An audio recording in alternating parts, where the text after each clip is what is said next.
So I guess to start, I wonder, like, how has casting changed since you guys got into the business? How has the process of casting evolved, or has it changed that much? Who wants to go first? Yeah. Technology. Yeah. Many less VHS tapes.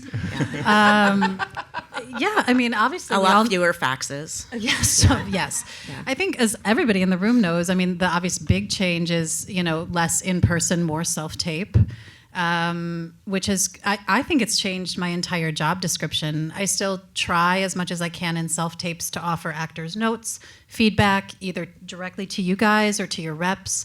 So that's just a positive thing to put in your pocket, that like you think the self-tape goes into the ether and maybe no one watches, or no one, I'm never going to get a redirect or feedback, but please know that is still very much a part of our jobs that I miss personally all the time. It's one of the downsides to not having an office, is we miss you, but we can still really effectively get our jobs done via self-tape, so that's just a little push that self-tapes are real and a great way to get employed. But it's definitely been a massive change where, I felt like kids coming out of programs, I would kind of meet them and get to know them in a new way, and now we have to find other ways to kind of get to know you. So it really has shifted. But I think it's somehow lucky that I never really thought about how, if the technology wasn't there for us at the time of the pandemic, I don't know what would have happened. Right. I don't know how we would have cast anything 15 years ago, when it was all happening from like little tapes and dubbing from VHS to VHS, Do you think something's been lost, though? I mean, you were sort of alluding to this, but the fact that I would imagine there's advantages, right? Like you can be kind of anywhere and audition for things, but are there things that are kind of sacrificed too? I think there are advantages and disadvantages. One of the advantages being I personally get to see like 3 times the amount of actors I was seeing before, because I don't have to worry about scheduling. Yeah. And I have since pre-pandemic, because I work in independent film and they usually can't rent an office space, I was already doing self-tapes. So it's allowed me to get to know a lot more actors, and like Maribeth was saying, like to be able to give notes over, or to pre-Zoom, you do stuff over Skype, which was crazy. But to then I'd call the actor and be like, okay, so let's work on this, and this is the note, and retape it for me, and you figure it out from there. So I think that's like a real advantage, is just being able to see so many more actors and get to know more people. You do miss that in person and getting to know an actor. And also one of the things that as a casting person, when you're putting an actor onto set, especially on these lower budget films, you want to make sure that that's going to be a community vibe, more or less, that they're going to show up and be respectful of people. And that's something you really learn in a waiting room. And I miss that. I miss kind of seeing how they react with the other, with your peers, knowing that it's not a competition. Or even in the few seconds before you do a scene, yeah. Hey, how's it going? Yeah. And the HR aspect, I guess, is gone from the job hiring process a little bit. But Agreed. I think it's going to reach some sort of hybrid where, I don't know, for me and Carrie, it's been sort of like self-tapes in the first round, where, like you said, we would have done, 50, 75 people a day. Now we're doing 300 in, a week. And then maybe a Zoom callback with the director or us. And then, they'll rent a room for an afternoon, and you get the director's final, 3-5 choices. And there you can get a little bit of the HR vibe, just what the actor's like as a person. Do you get a sense, I know that people can sort of resubmit and get notes and stuff, but is there also something that's lost because you're not sort of seeing how they can turn on a dime if you're sort of giving them another chance? Or does that really matter, when it comes to acting? I think we tend to encourage actors to send, in our office, we like them to send 2 takes so that we're seeing 2 different versions of it, because at least then we get to see, we asked for 2 takes, and they're beat for beat, time identical. Signature for time signature, exactly the same. Right. That may not be an actor that has as much facility to, take an adjustment. Whereas if we see 2 takes and there's you can see the dynamics and the movement of the scene and the different choices, then that, there's texture underneath there to be mined on set. Yeah. And if you send 2 takes, I mean, this is not to get too in the weeds, but this is why you're here, I guess. You know, if you do send 2 takes, if we don't ask for it, but you're like, it could be this, it could be this, just label them, make it clear why, you know. So I look at them and I'm like, okay, this is the, you know. And keep them separate. And keep them separate.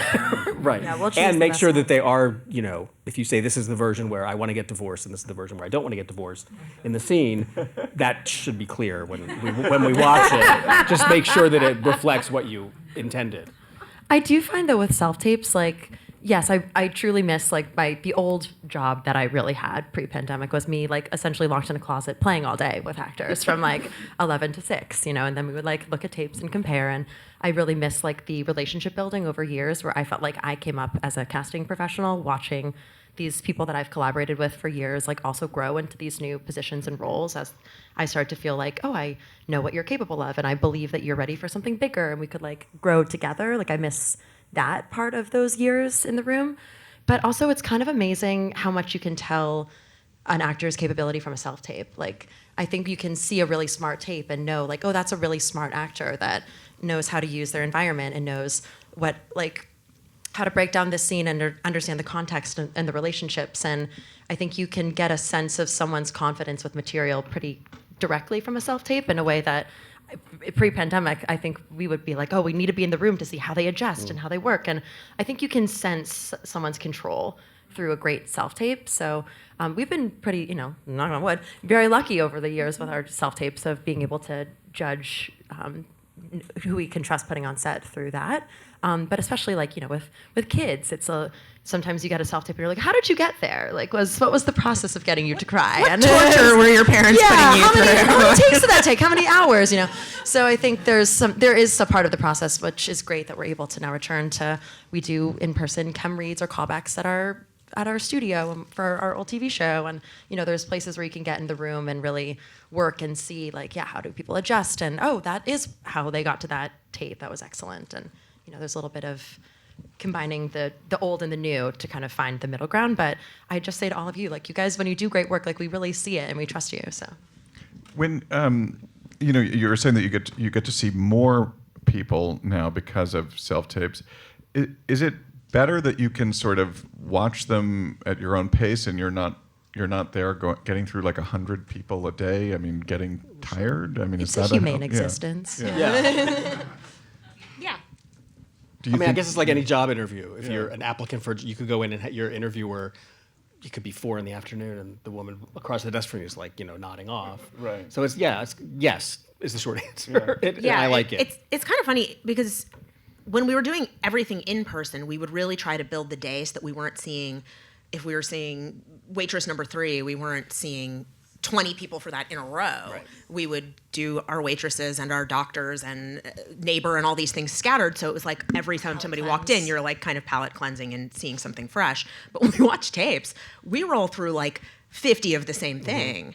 And it's a very different way to do the job, but I prefer it that way when I'm watching tapes. I don't want to move my brain from one to the other, but in the agree. room, I really did want to move back and forth. Yeah, and I think completely also agree. like being able to take, you know, 15 minutes and like go for a quick walk is like really nice instead of being in the room for Yeah, or swap to a different, like move over to a different role and Yeah. watch something else, especially Yeah. if you're watching really heavy material. Yeah. It's nice to like take a break from it for a minute. Yeah, or- like I'll do 30 tapes and then I take a little break and then I watch another 30, Yeah. but I have to get through those 30. I think like it allows us to be much fresher Yeah. and more generous watching the material when we're you know, able to take that time. and there's to like watch less them. pressure to have to worry about, oh, I've got this actor that's been sitting in the waiting room Yeah, for 45 minutes and I'm so far behind, and you know, that all helps as well.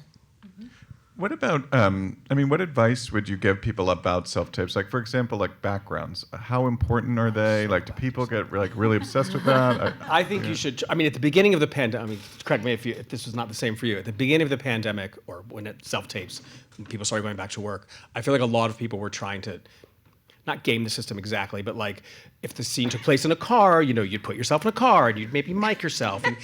And honestly, if you're good, you're good, and if you suck, you suck. If you're not right, you're not right. I mean, so I think that trying to replicate what the experience would be in the room. Head and shoulders. I want to be able to see your face. Very straightforward.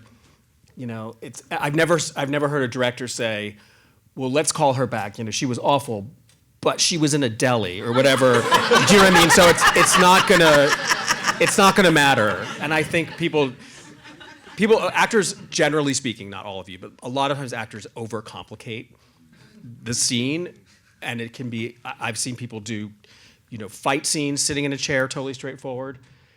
And it can be done. And so I feel like you just don't mistake in any taping, whether you're going to go in the room or not. It's not the movie. You know, it's a different thing. And some of our peers, I think I've heard say, you know, it should be able to be slotted into the movie in the exact place. Well, I don't agree with that. It's a separate thing. And so don't go crazy. You know, just be very straightforward. Every once in a while we'll get instructions from a studio sometimes about a background, but Yeah, just some keep are it fussier simple. than others, Don't but buy the blue thing. honestly, Just, like, you know. knowing that we're the first people that are going to see those tapes, we don't need any of that, those bells and whistles. We just need to be able to see you and hear you, and that's pretty much the extent of it.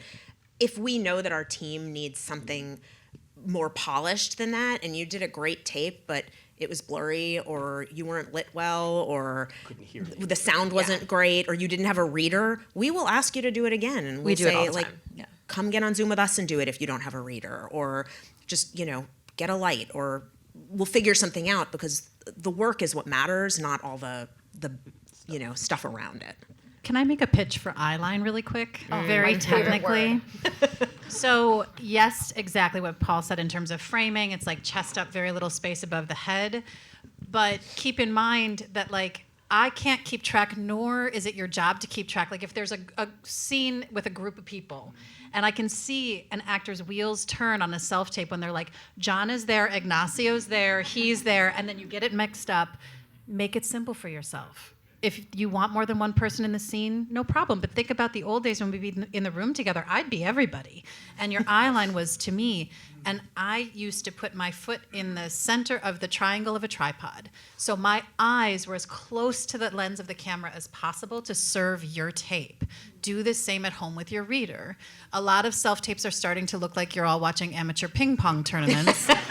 And it's like half profile to half profile to cheated profile. And it's like, the only thing I have, your instrument, is eyeball storytelling. So yes, I care about your body, but I'm really looking for your emotional circuit, which is through your eyeballs. So if you're only giving me half at a time because you care about John over here and Iris over here, just simplify it for yourself and for your brain. I think, like, the real thing with self-tapes is like a common sense test. Like, is the storytelling clear? Like, do I feel confident and comfortable knowing that this tape, like, could make it up through the ranks all the way to get approval through the studio, through the network, or to the eyes of James Mangold or Steven Spielberg? Like, these people are who are going to ultimately watch the tape. And so when you look at your tape, if you're like, this seems chaotic, or it's dark, or I can't hear myself, or I see my laundry, like, just keep the tech clean. Like, we just want to be able to, like, yeah, we're not trying to look at, like, the movie version. We know that this is, like, you know, essentially miming, faking what will be so much easier on set with all of the props and other actors and tools. Like, we just want to see it as clean and truthful as possible. So whatever's going to help you communicate that and get there emotionally is what we want to see.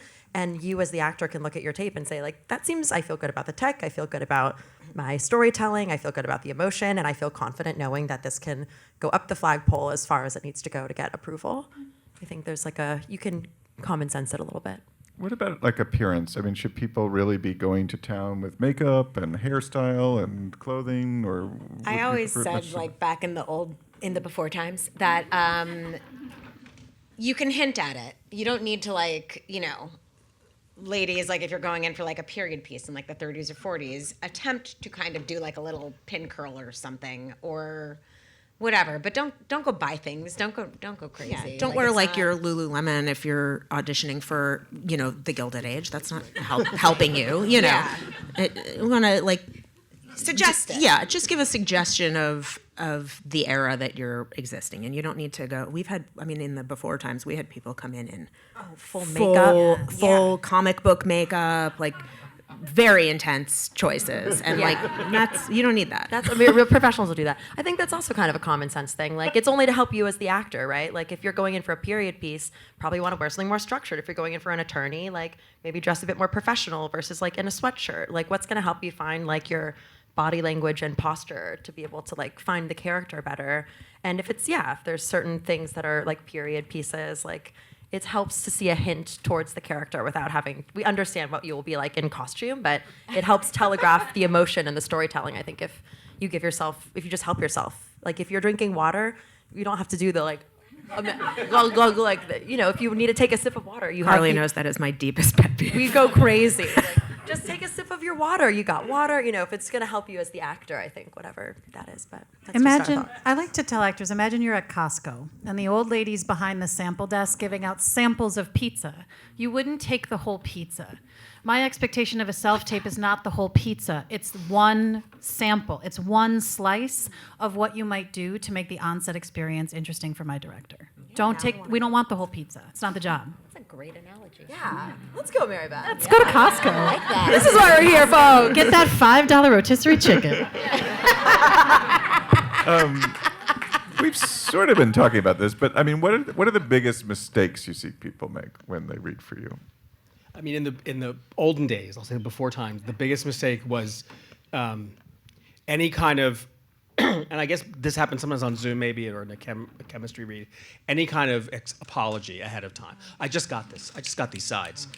I'm like, okay, well maybe, ask to come in a different day, or, if it's something, whether it's virtual or in person, if something truly, life-changing or day-changing happens and you just can't go in, ask your agent, ask us, whatever. Anything that sets you up for, like I said, like a pre-apology, like you're already saying, like, this is going to be really bad. I'm really Also, sorry. a post-apology. Don't Or a post-apology, Don't finish the scene right. and say like, "Oh, sorry, can we do that?" Oh no, Yeah, yeah. It's I just got this. That's right. Or what are you looking for? Yeah. That always. We might have loved that take. Yeah. Right. Questions that because I always used to say, and I guess I still say in the Zoom era, I always will say, blah, blah, do you have any questions? Always. And I mean by that usually like an objective thing about the scene or the script that isn't clear to you. If it's a waiter, like, do I work in a diner or Lutece, that's closed years ago, but some fancy restaurant. Not like, so this Willie Loman guy, he's like sad, right? Or do I like my job as a waiter? I'm like, I don't know. I mean, that's your why you're job. there. Yeah. So subjective things about the character, I just get a little like, yeah, it sort of sets you up for failure, even if you're great, And so even if you say, I just got these sides in your head, you may be brilliant, and then you say, oh, I can't believe that. I just got this morning. I'm like, what? No way. And so then it's great. But just be careful of like preempting yourself with an apology. For self-tapes, yeah.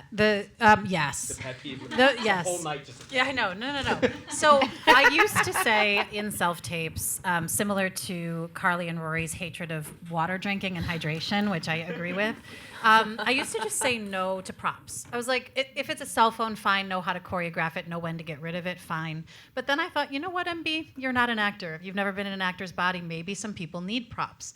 So I would really encourage you all to think about your use of props in self-tapes differently. We watch 30 self-tapes, 50 self-tapes at a time for one part. I take laundry breaks and things, but mostly I'm really going through them. I do not have a diagnosis of attention deficit disorder, but watching that many self-tapes of the same thing in a row can give it to me. If you give me something to watch that's not you, I'm gonna take it. So if you drink from a mug, I'm gonna go, oh, that MoMA mug is so great. I think that's from the MoMA. I remember that from the gift shop. And then I have to scan back because I'm like, I just missed the last 3 lines because of that fucking mug. Sorry. It's really about you. I care about you and your emotional value from one line to a lead role. And prop usage, think about it differently. Can you put a picture of grandma that you loved or hated that can emotionally tie you to a character? Does your character need to feel grounded? So you put your anxiety blanket over your lap. It's a tool for you, not for me. Just thinking about, again, the common sense rule is an awesome check-in. Like, how much am I giving my casting director that could distract them in terms of actually seeing the meat of my performance? So think about props differently. Yeah, my thing is with props has always been like if you can lose it and still tell the story of the scene, then lose it, because unless, even if there's I was about to say unless, but even if there's a direct reference to a phone, rain, an umbrella, a cigarette, something in a scene, 9 times out of 10 you can do without it. But if it's not gonna, again, if it's only gonna be distracting, unless the scene is about the mug, you stole my MoMA mug or whatever, that's different. But most of the time it's not. And 99% of the time I forget. And I'm like, why is he holding a newspaper over his head? Like, oh, because it's raining in this scene. And so it's, it's like, it's not really, again, it's not the movie. I'm going to talk about my pet peeve on self-tapes. When you have your sides on the computer or whatever you're reading with, or whatever you're taping with, I can tell. I see your eyes are like, or like when you're doing a Zoom and like the script is here and like the Zoom is here. I'm like, I want you to look at the actor. I want you to look at the reader. Like for me on eyelines with tapes, I want you to look at the person you're talking to because that's helpful for me. You're connecting. But I can see you go, put them down there. And then at least I'm like, it's fine. Then it's like, it's okay to take that. At least I think that way, that it's okay to take that moment to like pick up the line if you need to. Callbacks are a little different, but like we see it. Like be aware of that. You really do tell that subtlety because like Maribeth's saying, like we're watching what's going on here. So your eyes just kind of like go dead while you're reading for 2 seconds and then they come back. So you'd rather have like the full taken out of check the frame. page the same way you I'd would. rather than yeah. just like you Like just it like was you would in the before. room Yeah. where you're just like that because then I'm like, okay, you're still present, but that's my preference though. Yeah. This is fun, hearing everyone's pet peeves. It's so funny because I actually really like props, but I agree do that too, I actually. agree. But if it's in service of again, common sense rule, if it's in service of changing your body physicality, connecting in some way, then I love to see it. But yes, if it pulls me out, distracting, totally agree. But I think for me, my biggest pet peeve is maybe more esoteric. I think it's preparation, like lack of preparation. Oh. I think like if Unforgivable. obviously like we understand, like Paul was saying, like if things are happening, but if like, especially if like I'm taking the time to do a Zoom or if I'm watching a self-tape where I just can tell that someone isn't prepared, I just want to be like, you go back and do it a little bit more familiar with the material, else we can't connect to you emotionally if you're so focused on trying to figure out what the next line is or reading or connecting thoughts. It's like in sports when someone's like in the like, I call it a plie, but you're like in the, you're squatting and you can go here, you can go there. Like we want to be able to watch the dexterity of emotion and not be stuck watching you be rigid trying to get through the scene logistically. And then I just feel like it's a disservice to all of us that we're watching something that isn't fully explored. So the more you can be prepared, it's just better for you because then we can see what you would bring to what your point of view is that you're bringing to it. I think, yeah. Yeah, which kind of ties into the like, do I like my job question or am I happily married? Like that's, preparation isn't just Specificity, yeah, I want to see specificity. No such thing as too specific. I completely agree. Well, and I also think like you were talking about actors being prepared, or not prepared, but like, well, yes, but the pre-apology. Yeah, I'm like- flipping around. The pre-apology, It's all part of it, preparation. And I've always been of the mindset, and I know a lot of other casting directors disagree with me in this, where it's not as important to me that you're 100% off book in that first pre-screen. It's so much more important to me that like you know who you're talking to, you've made solid choices on what you want from the other person or what you're trying to get, and you've marked out, like you've done your preparation, you've done that work, and if you need to look at the script, that's fine. You're not being paid yet. Yeah, I just never want to feel like this is like the second time you've looked at something. Exactly. Then I'm like, you've just wasted. In the old days, I'd be like, you wasted both of our times and the times of somebody else that I could have been seeing instead of you. And it's like, it shapes your opinion of that actor. And, you get chances. It's not like any of us are going to be like, we'll never give you another chance again. But we would never do that. But we want you to succeed. And the acting classes you have all tell you to do that. So it's just like scary to do it, I guess. I don't know. Sorry. Oh, that's right. Roy, what are you going to pick? I mean, we talked about eyeline, we talked about preparation, but like, what makes a good audition? Specificity. I think it's having a clear idea of who you are in the scene, how you're moving through the scene, how you're navigating it, and bringing something to it that isn't on the page. And it's not about improv or, making big ridiculous choices for the sake of making a big choice. It's the actors who I know that I can bring in who will elevate something and surprise me and make it better than it is on the page. Talk about Norbert's audition. You can talk about Norbert's audition. This is part of this. This is a great segue. In specificity. Well, I mean, by all means, like use actual examples of people and stuff. we were rewatching Norbert Leo Butz's audition this morning from A Complete Unknown. Yeah.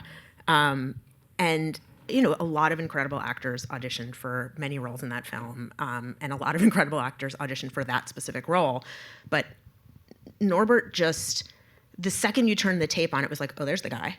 It was like it was a little hint of wardrobe, but it was just something about even the way he just like sat in the scene and filled the space in the scene was so clear and specific and full that it was just immediately like you knew what, and it was a hint of it. It was just the sample bite-sized piece of it. And the hardest thing about that movie was that so many of those characters had one line in a scene, 2 lines in a scene. So you weren't watching them do 8 pages of material. You were watching them sit there, react to different people in a scene, spout their line, and then go back to just being part of the fabric of this world that we were building. And the way that he just like filled that space was so specific and clear that it was just a master class in how to do a tape, And he's also right for the role. Yes, that's and the he's other perfect, thing. right, and The he's thing perfect for it. The So thing that you can't do, I don't think, is you can't make yourself right for a part. You can prepare till the cows, just prepare the shit out of a scene and do it brilliantly. But for whatever, and I've had directors say this, I think I really liked her, but I don't know, she's just not right. There's nothing you can do about it. There's nothing I can do about it. I can't, you can't make yourself right. So in terms of, there's like an existential quality, and then like there's the reality of like the preparation, and then hopefully, if you're lucky, they that come good together. work, even if it's like you can't always look at the end game as being booking the thing because Right. it's a much longer con than that. The end game is to, Literally the end game planting is to keep seeds. coming Yes. back. I feel like the end game is to keep coming back. Yeah. Yeah. Well, isn't that an interesting division? Like, I feel so lucky to work with such amazing actors and to get to watch you all work. And I often think about how, like, you have to kind of split your brain into 2 parts. When you're, like, at the Norbert Leo Butz level, it's not so much about being good enough, because I'm sure the people that he was competing against for that part were all very good actors, but it's about right enough. And that's what Paul said. You can't change that. The real glory is watching someone sprinkle, doing all of your secret acting work that I can't understand, and the homework that you know how to do for creation of character, where you're able to kind of put like 10 to 15% of who you might be into a role. And I love that. Like that for me makes a really good specific audition. I'm like, oh, they know something about this person or this world that's like deep inside that helps to inform the writing, like what Rory said. And it's just like magic when you're watching all these self-tapes and then you go, they get it. Like they understand it and they tonally fit the world. They're good enough and they're right enough. You were talking about kind of that sort of existential question of, are you just inherently right for the role? And I'm going to ask a really long-winded question that might not make any sense, but there's a documentary about Bonnie Timmerman that I watched a few years ago, the great casting director. And in it, there was a moment where Mark Ruffalo came in to read for something that he was completely not right for. And he was basically trying to say, like, I can do anything, I'm an actor. And, I think she later cast him in something else. But do you like that somebody might not be right for this role, but they're just kind of like going for it? Like, is that make them memorable, or does it make them annoying? Like, Well, I think if we're calling somebody in, it's because we want to see their version of it. We're not getting a ton of unsolicited tapes for a part that feel completely out of left field normally, and sometimes that's fun for us to get to imagine, like, oh, if it's this thing on the page, what if it's something else? So sometimes we'll try different versions of something just to see what inspires us, and maybe it'll inspire our team to see something differently. I really just think exactly what Maribeth was saying of like, all you can do is, even if you get an audition where you're like, this is definitely not me, but we sent it to you, there's a reason we want to see you try it. So bring your point of view and your specificity to it, and what's your version of it, because everyone's like a different prism. So how does it filter? How does this writing, how does this language, how does this relationship, this scene filter through me as a person differently than someone else? And that's just all we want to see. So I think there's a lot of value to be surprised by someone, and I love when we think of an actor in one way and then we see them in a film and we're like, wow, I didn't know that they had that in them, and that's so great. Like, I love to be surprised. I think it's like the endless gift of our job is the curiosity and to be pleasantly surprised in all ways. And the coolest thing that can happen is when you're on the page or whatever, not really what's written, but you do it and you make me and the director go, huh. Exactly. Yeah. That's interesting. And it Yeah, we just hear happened it to me on a differently. movie like a month ago where it was a character written as like a sort of a high school jock. And we saw like jock after jock. It was very sort of like, yeah, okay, lots of vanilla. And then this one kid was just like more of like a skateboarder dude. And it totally worked. And we cast him. And it was just, lines didn't change. It was just like the director needed to see it. And then we both were like, huh, that's interesting. And it happens, not a lot, but it does happen for sure. Where you come in with your version, your beats in between lines. It's almost always for me, like in between the lines, where people do things that make you go, oh, there's a joke there. I didn't know there was a joke there, or whatever. And that kind of stuff, it happens pretty regularly.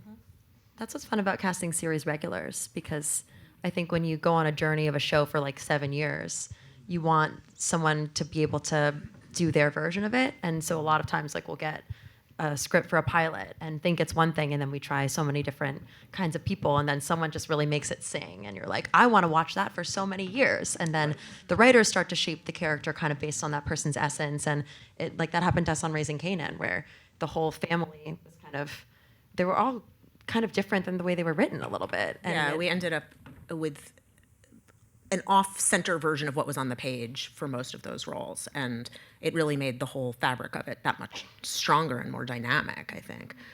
We were on a panel with Doug Abel, and he was talking about casting the pilot for I'm wondering which story you're going for.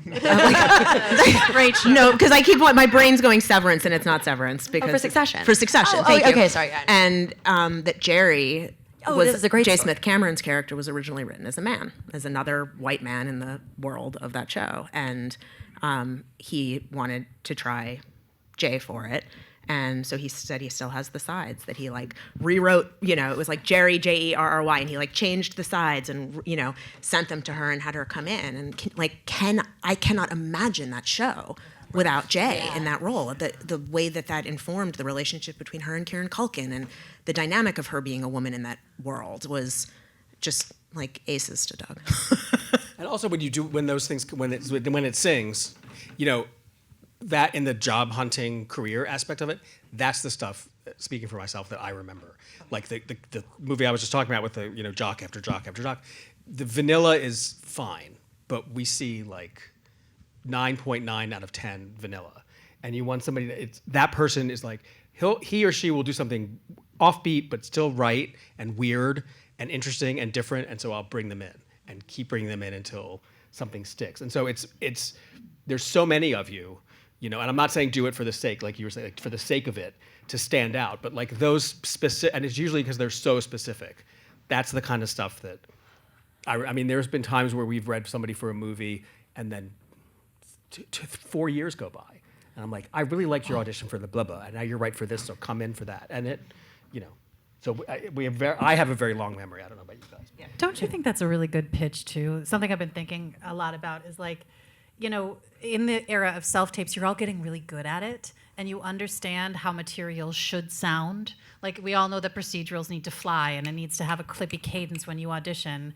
And I think actors maybe need to reframe more of like, it's not necessarily about what they want, because what they want is going to be the vanilla that Paul's talking about. It's a little bit more about like, well, what do I want as an artist, as an individual? Like, what do I individually bring to the party? Not in a tokenism way, but in like but we get a lot of what they want, and you could drive yourself crazy because there are so many theys, right? Like, let's think about it. Casting associate, casting director, director's roommate, director's spouse, 8 producers. Like, and how are you possibly going to please all of the them, all of the theys? Generally speaking, I always tell actors when you see a breakdown and there's, on the top right, I think there's all the studio and the producer. The more names that are there, not only the less power we have, but like we got to deal with all those names too. Whereas if it's like Winter's Bone, it was like me and Deborah Granick and her writer in a room, just like deciding. And those jobs are, for us, very few and far between. So those are the best ones where, you have to sort of play to a room of a couple people, as opposed to, like you said, like, hallways of executives somewhere in LA or whatever. So it's hard. I get it. I mean, because sometimes when we're doing something we're doing this show for Apple right now, I don't know. Apple's the studio and the network, but when there's multiple parties, like I don't know. I honestly, sometimes don't know who's watching them, who's doing the approval. I hear about it from an executive, and I'm like, okay. And but I've heard things that will just, she wasn't approved. She looks like so and so's ex-wife, and he didn't like her.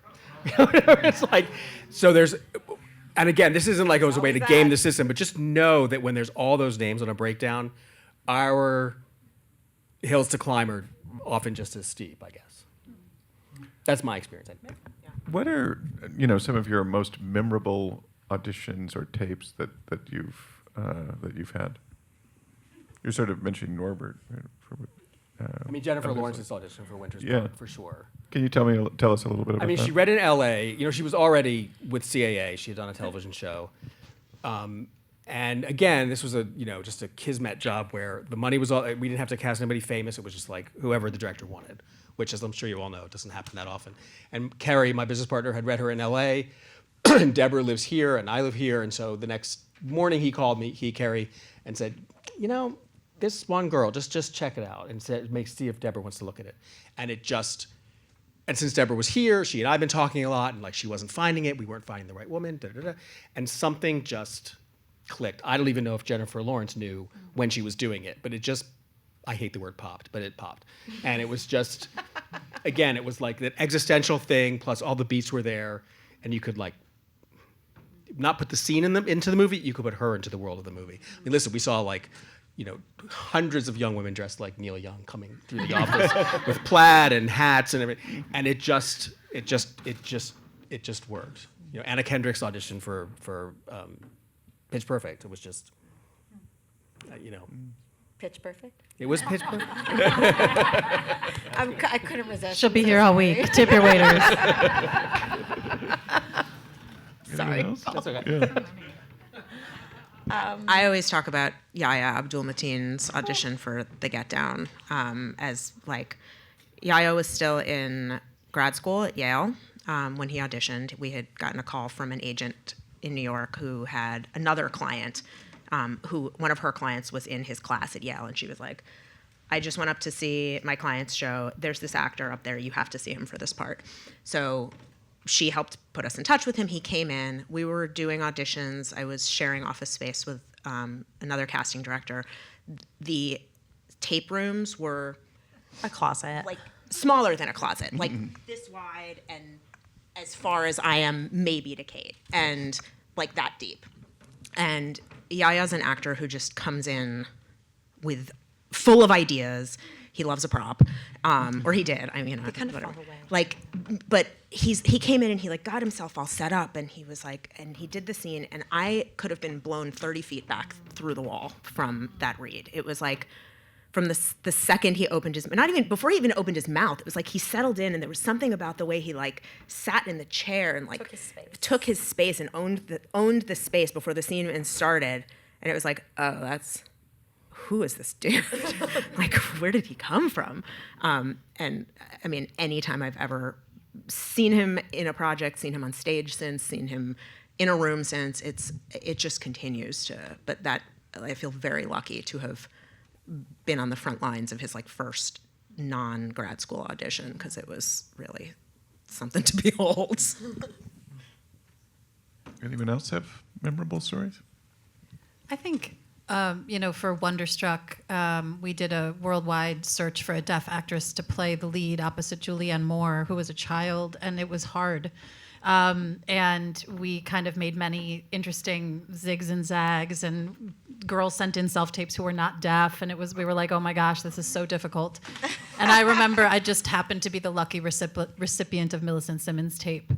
And she signed about her love of being deaf and how supportive her family was and how important ASL culture was to her, and then just gave the most mesmerizing performance with eyeballs I've ever seen in my life.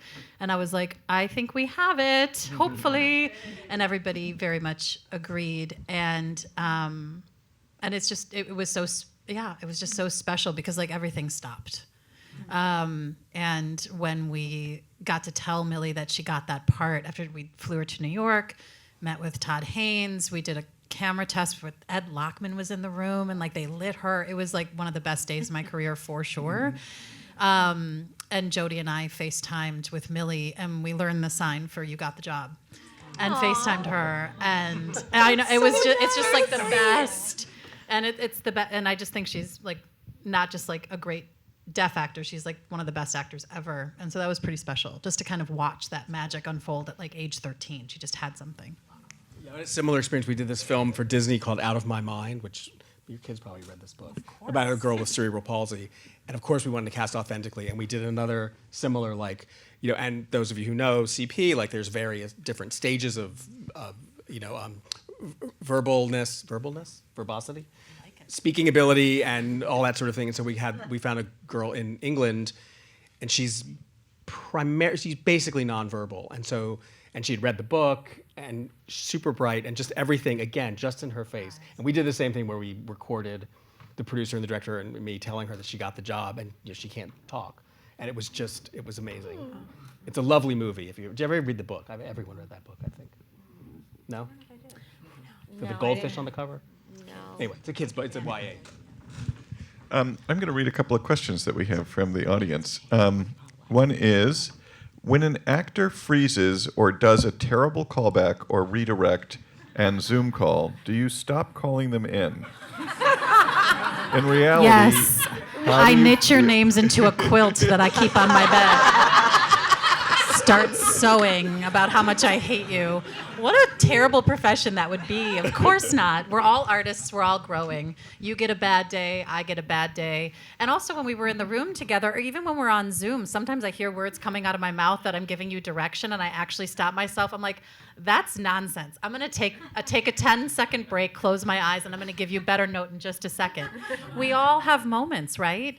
And there's no blacklist. There's there's very little that you could do to really offend our sensibilities so severely that we not bring you in again. It's really giving us too much credit for our memories to think that we will remember every off take that happened in a room. Like, give yourself the grace of knowing that we have to be like goldfish a little bit. Like when we get to the end of a process, and there is a certain amount where our brains reboot as we move on to the next thing, and we when we see you again the next time, I'm not going to remember that take that was weird. If you were asshole to me in the room, that I might remember. That you remember.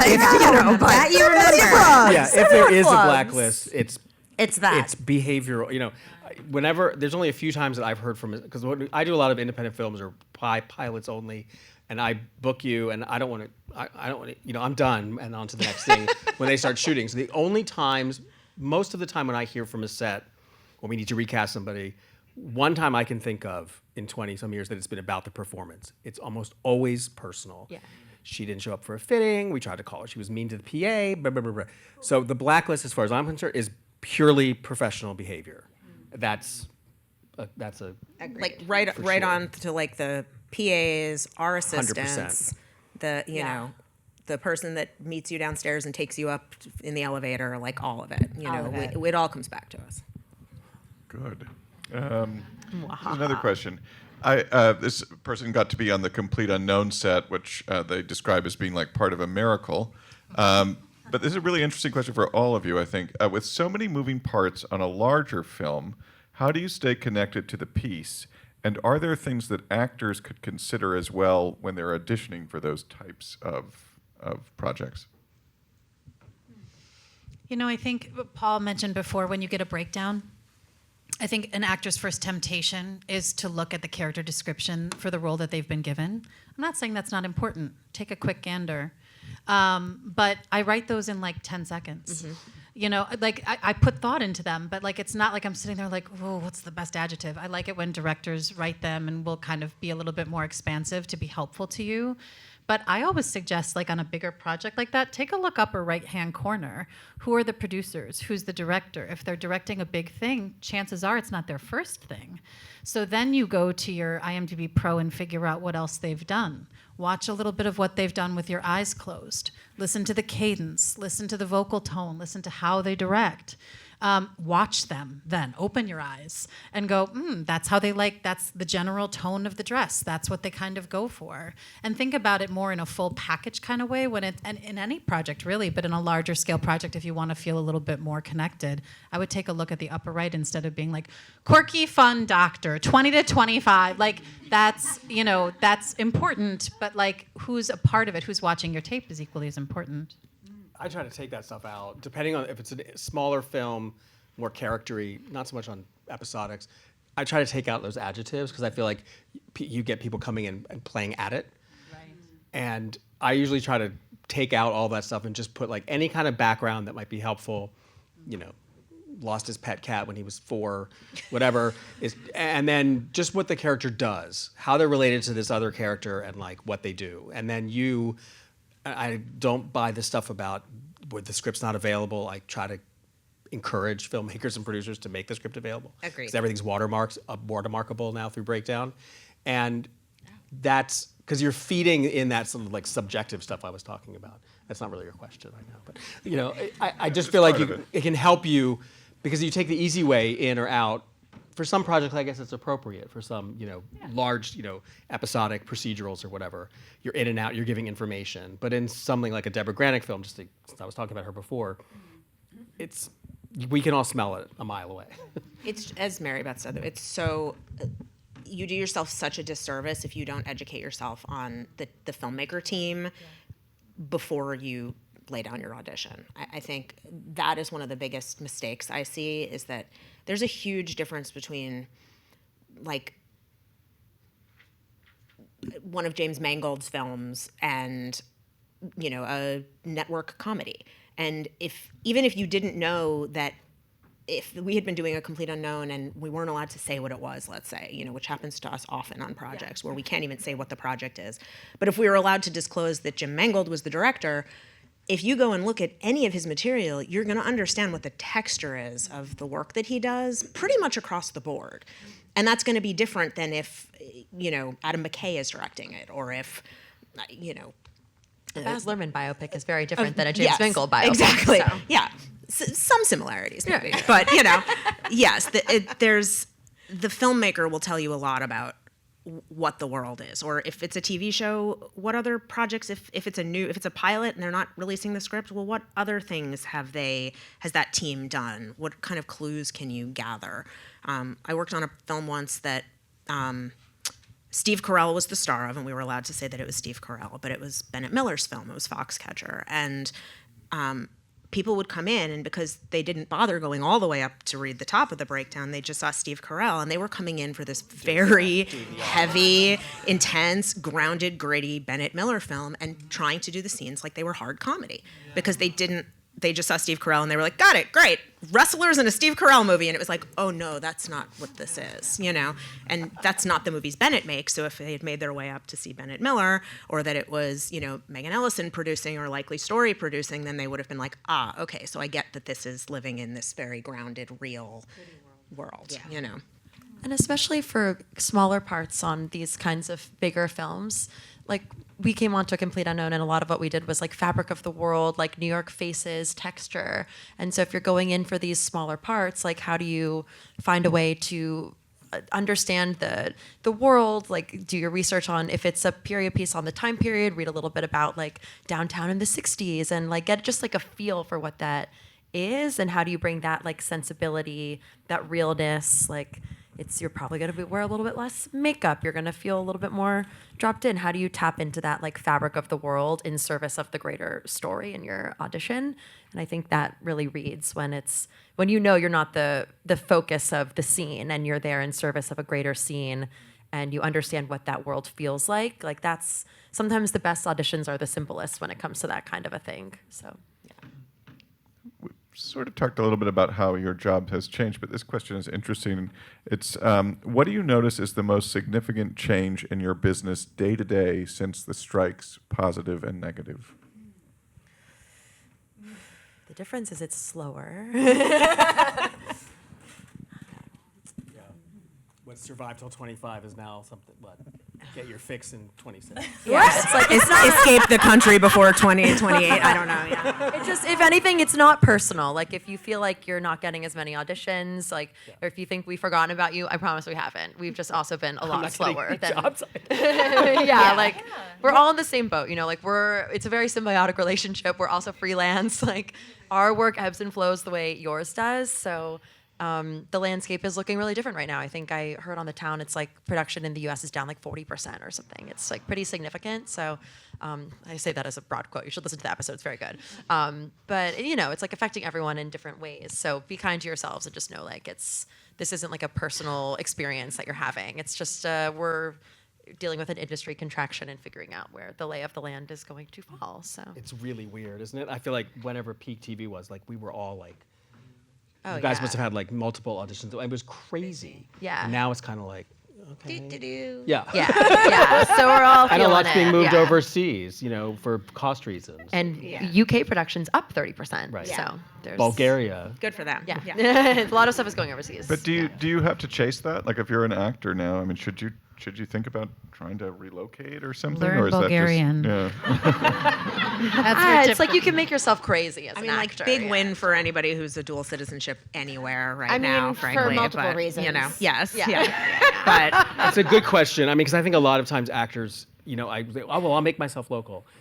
Yeah, I mean, if you really truly can be local to Atlanta or New Orleans, wherever other production is taking place, then by all means. But like, I don't know. I feel weird. Like, I hate asking somebody because producers do it all the time. Oh, I know she doesn't live in Cleveland where we're shooting, but will she put herself on a plane and I'm sure there's all kinds of SAG things that you're violating by doing that. But don't get too that freaked is- out. I don't think that is legal. So I know actors will say, I'll do it. Just, it's really hard because you want to go where the work is. And I know crew like us, who have moved to Atlanta or other places where there's more filming going on. I mean, I think a lot of people since the pandemic have moved out of the major urban centers and are living in other places, but are still treating New York as their home base or LA as their home base, even though they're living in the Poconos or, up in San Francisco or whatever. And I think people have to make those choices for themselves, but only you can only really be local to the place that is a true home for you. I think having dual citizenship is a helpful thing on some of these larger productions, but the reality is we rarely have the money to, they want everybody to be local. So, having Canadian citizenship isn't going to help you unless you're also based in Toronto at the time that we're casting, So, I mean, given that there is this contraction right now in the industry, and I think probably everybody is very aware of it, what advice would you give to people? Like, what can they do? How do they kind of stay engaged, stay active, and be open to opportunities? I've encouraged a lot of my friends to take an actual scene study acting class, just so you get to remember what it's like to have fun acting, instead of just auditioning all the time, or auditioning, or just doing a self-tape, because it's so insular and you forget what it's like to actually get back to the basics, and then on top of that, just kind of have fun and not be trying to impress anyone, but trying to get back to what makes you love what you do, because I think that can be really difficult for all of us.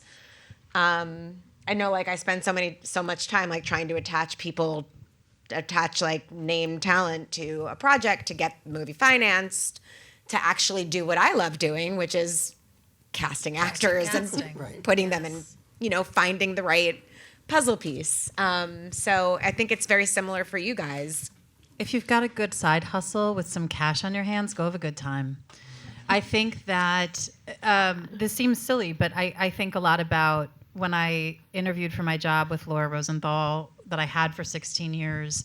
I was terrified and I had my resume already, and we didn't talk about anything that I had accomplished or done thus far in my brief little career. We talked about my trip to India and with my missionaries of charity work in college, and that's what she wanted to hear about. And I think about that sometimes, because what can you do in your life that's interesting to you that's going to inform your acting work when it's available? Pursuing things that you really like. And then if you want to get like practical and technical, I love Kate's idea of the scene study class, but also like, what am I kind of good at that during this mini lull, let's call it a mini lull, that I could be better at? Maybe I'm an actor that moves, but I could go take a Broadway dance class and like become a better dancer. Maybe I loved fight choreo in my college program and I can go get certified in this downtime. So that's the practical way, but I'm more of the belief that like, go see family, go see friends, find some joy in this very tough time to be alive. And then when you come back to acting, you're gonna have all of these super interesting experiences to do your fun actor homework that I don't understand on, and a depth of person that will be far different than what you came for. But that does involve an active side hustle and money. So who knows? I love that answer. Follow the artist way, if you know that book. I mean, I still do it. I go take myself to the opera, to the MoMA once a week. I do my little date with myself, just because it's like feeding your, and you know, for you all, it's like feeding your creative. I mean, and a lot of times with actors, you do the scene and then I'll see somebody's and I said opera. I'm an opera buff. Like if someone's a trained opera singer, like that, I'll start talking to them about that. Or I notice that they worked doing missionary work in India or something, and like that, you know, again, I keep calling it the HR aspect. I mean, like people, you know, talk about acting, blah blah blah blah. I get it. You love so and so's movies, but like, I want to sometimes, not always, know more like stuff about you. What makes you a human? It'll also expand your community. I think actors befriend actors because you're in the same spaces, and that creates competition and hardship. Not always, but it can. And so then if you've got like your yoga friends and your karate friends or whatever, if you're 10 years old and you have a 10-year-old schedule of karate, but like you expand your friend circle, so it's not this insular, like, it's slow, isn't it? It's slow, isn't it? It's slow, yes. Right? You're slow, yes. We're slow. It's like letting off some of that air and like giving yourself some room to breathe and move might be also really helpful. And living here, we were just talking about this upstairs, like in LA, it's so, like everything is the business. Yeah. And I feel like here, I just see it in, I mean, I haven't been in LA for a long time, but like in the audition, like waiting room, people like don't talk to each other. They're like all looking at each other, like how can I out audition her?